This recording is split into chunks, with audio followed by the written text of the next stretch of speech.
జగన్మోహన్ రెడ్డి గారి గత ప్రభుత్వం మీద నీలాప నిందలు వేస్తూ ఆయన వ్యక్తిత్వాన్ని పూర్తిగా సర్వనాశనం చేయటం కోసమని గత టీటీడీ పాలక మండళ్ళు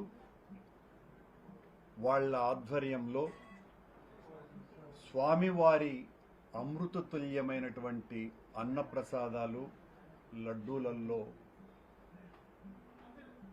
కళంకితం చేశామని కలుషిత రాజకీయ తెరకు వాళ్ళు పూనుకున్నారు.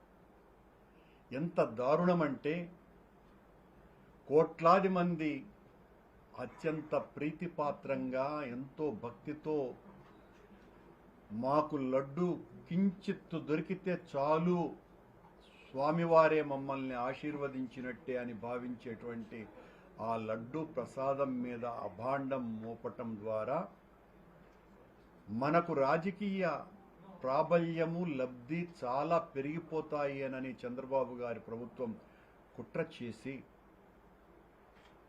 మేము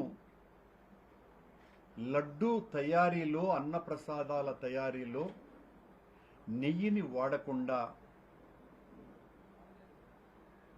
జంతు కొవ్వును వాడాము అని ప్రచారం చేశారు.